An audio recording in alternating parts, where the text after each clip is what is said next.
Sifting through the Dryers estate, I came across an amazing piece from The Lord of the Rings. And before it goes to auction, I know a good friend of mine who want to check it out. I'll get that, Joe. All right. Hi. Hi there. Nice to meet you. Come on in. Hey, Joe, Sean's here. Hey, Sean. Hi there. How are you? Thanks for coming. Ever since Sean Astin burst on the scene with The Goonies, he has been a fan favorite, embodying unforgettable characters like Rudy and Samwise Gamgee. Well, Joe called me in today because he said that he has something very interesting that he thought I might like to look at. So I'm curious to see what that is.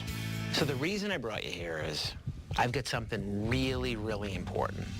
This is something that I think you're gonna, really enjoy taking a look at. So this is the original map of Middle Earth. I love it. It's amazing in the color of it. It's just awesome. So Pauline Baynes was hired by Tolkien to illustrate the book. So she's the original illustrator. This is the map she did for Tolkien, which is in the book in black and white. And she had 3 copies made, and she signed this copy, and Tolkien also signed it. Hobbiton. Yeah. I live there. What I think is cool, though, so we start here at the Shire. Yeah. And then you end up here. Yes, we did. Yes, we did.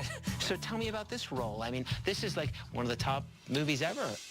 Gosh, I almost can't separate out my own kind of life experience from the imaginative world that is Middle Earth. And there was one day where they had like a 100-year flood in Queenstown, and it had ruined a bunch of the outdoor sets that had been built right along the riverbank. And they decided, we will quickly erect some walls from Mordor, and then we'll start shooting the end of the movie.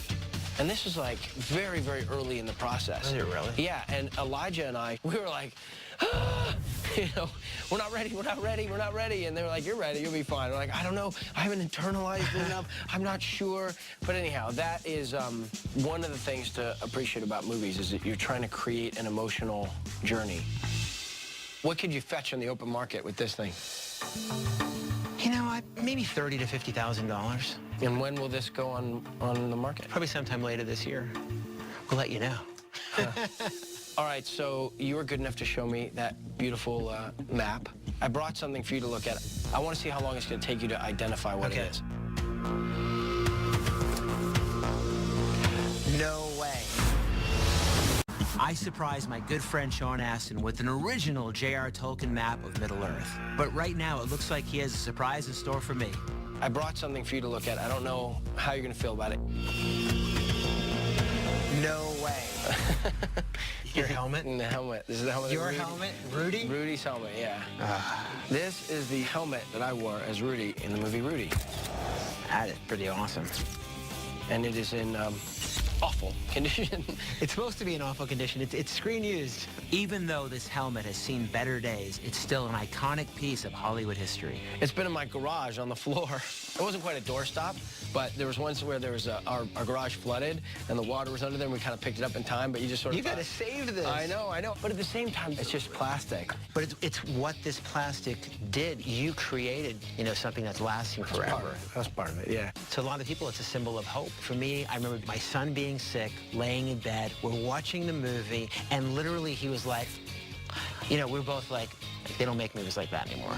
God, it's amazing to think of an object that has that kind of power. What Joe did for me was give me a better understanding of my relationship with the helmet. Joe infused my understanding of that piece of plastic with a little bit of magic. All right, so how would I know it was real if it wasn't yours?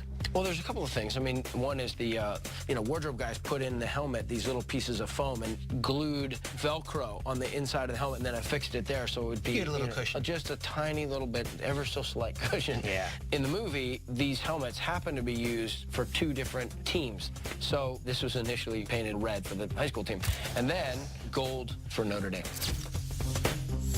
And then it was scarred because of, the usage.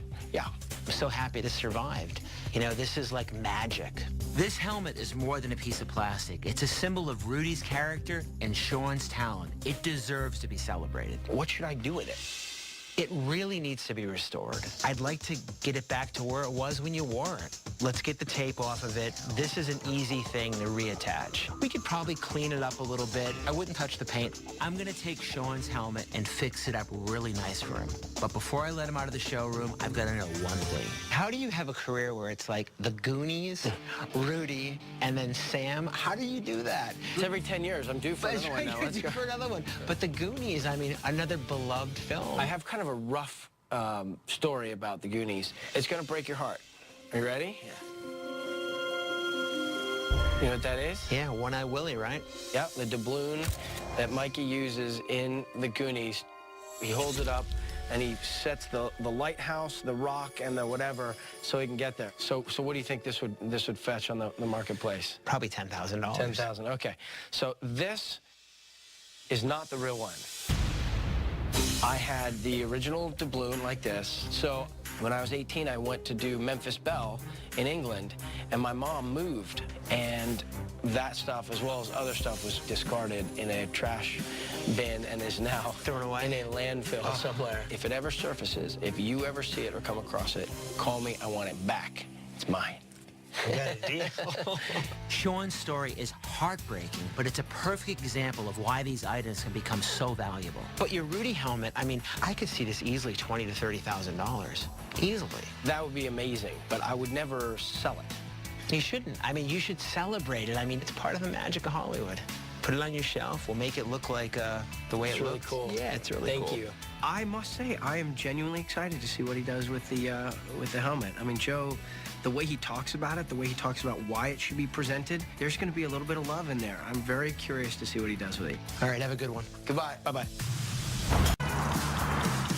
I'm really excited right now. We've restored Sean Astin's helmet from Rudy, and he's on his way over now to check it out. Hey, welcome back. Good to see you. Well, what's the pots and pans? Oh, this whole is, thing? Sam's backpack. I thought you'd get a kick out of it. Is it really? Yeah. This is it? That's it right there. Oh, my God. This is battle gear right here for Samwise. Look, you can see, every scratch is the skull of an orc. It's not something you see every day. I thought maybe it's a cool idea to pull out some of the things that I've got, and I think he'll enjoy seeing what I've brought. This is so cool. Yeah, and there's other stuff in there that I thought you'd get a kick out of. Here is this bag where Gollum reaches into and pulls out the lemon bread and pours it on Sam, and this is an elven brooch for Samwise. That's a great piece. I can tell Sean really understands now how much power these items can have. With these props in his hands, the story of the Lord of the Rings comes roaring back to life. So there's one last little item. This one means something to me a lot. There's a moment in the movies where Sam is all about protecting Frodo, and we're both parched, and he goes to give him the last drops of water. Frodo says, you know, save some for the return journey, and Sam says, I don't think there will be a return journey, Mr. Frodo. And you get this moment. They both know they're going to die, but they both know that they have a mission to finish, so, yeah. At the end of the day, it's a little leather pouch, but boy, what the significance it had in the movie. Props like these deserve to be adored. That's why I think Sean is going to be blown away when he sees what we've done with this helmet. Are you ready? I'm ready. I'm ready. Think you're going to be pleasantly surprised. I hope you like it. I'm sure I will. All right, ready? Wow. To see that helmet preserved and presented just made it feel like a cool piece of history. You know, we want to do too much, but, you know, make a beautiful display and something you could put somewhere where you can see those 4 letters. What blows me away is I went for 20 years. I don't think I noticed that it said Rudy on it. Come on, this is cool. I know, but I don't think I'd ever actually looked at the word Rudy in there. I don't think I'd ever seen that. The way you've displayed it, your eye goes right to it. If this were mine, you know, this is how I'd want it, because I'd want somebody instantly to go up to it and be like, yeah, this is Rudy's, that's right. It's great. Thank you so much. You're welcome. That's awesome.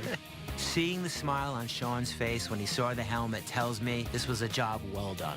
Now, when anybody walks by that helmet, they'll stop and celebrate it the way it should be. Hey, thank you. Cool, man. Thank you very much.